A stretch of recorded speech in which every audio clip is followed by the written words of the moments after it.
Hey YouTubers, Mike Martin's here, Mike Martin's channel. Thanks for watching my channel and following me through my housing crisis segments here. And I did a God Save the Queen show on my trends in the housing market. I really strongly recommend that you see it. It's very important.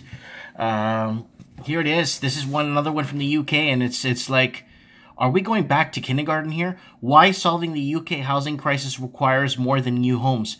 Hello, it's not supply. The problem isn't lack of supply, it's the current supply is too expensive. Holy, did they just figure this out? Are you serious? Some of the most educated people in the world, and they speak proper English, and they could read too. I can't even read, and I've been telling you this for 5 years. People's wages do not equal the cost of living. The standard of living isn't worth the cost of living. I've been talking about standard of living. Never mind it's too expensive. Look where you're living for $2 million. Do you remember when you were kids what $2 million would buy you?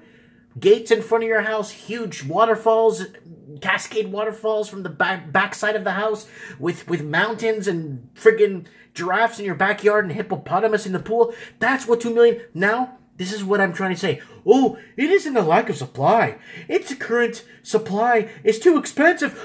Really? That's why the UK is seeing a mass exodus of youth leaving the major cities, because they can't afford to live in their own damn cities. And you know what? And you know what it is? It's the free market that they set up in those countries. Free market was designed for people to come in from all over the world to invest in the country, to invest in their markets, to invest in new job creation, to invest in fabrication and exports, to invest no, but they're buying houses, and they're buying out the youth, and the youth doesn't stand a chance.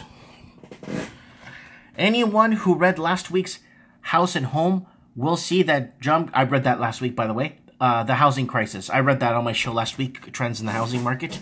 He says his parrot has, teach Polly the words supply and demand, and it could hit the solution, build more homes. Except trying to build yourself out of a housing crisis is like trying to dig yourself out of a hole. If you don't recognize the particular challenges your situation presents, you're going to make things worse. I don't understand. Like, I didn't even go to school. I barely went to school. I don't even understand how I could see this from 5-6 years ago. I don't know how people were massaged into believing that the problem is what it is, and that's what it is. No, I don't know.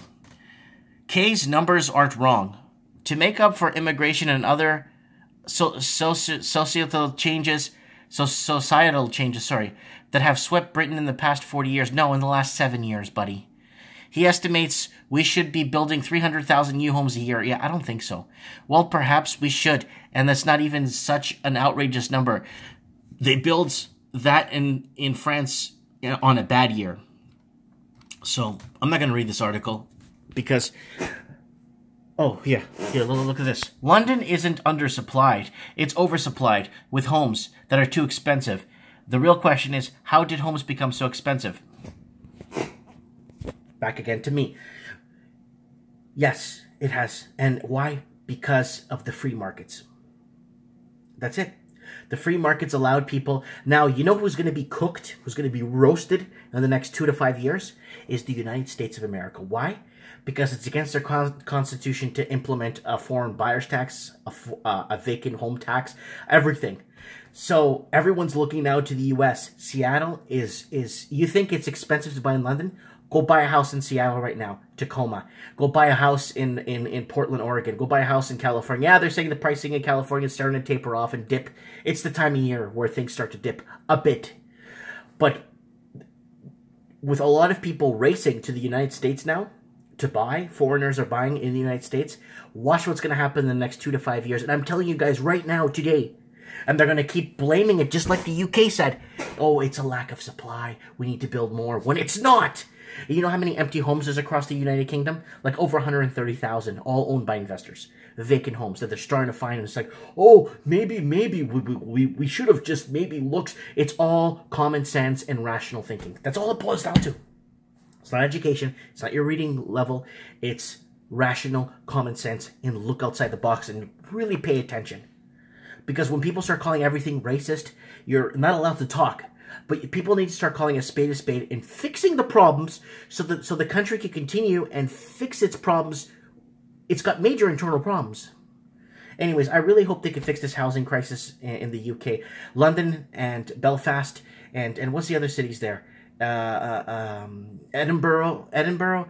They're seeing huge decline of youth moving into the city, and companies are paying for people's rent. Watch my Trends in the Housing Market, God Save the Queen edition. You'll see what's happening in the UK a little bit better in understanding what is happening and forecasting with these markets. Guys, comment below. I like to know what's wrong. I'm sorry, I'm just not in a good mood right now. I just seeing this and it's like, oh, really? Oh, you just figured this out today? Comment below.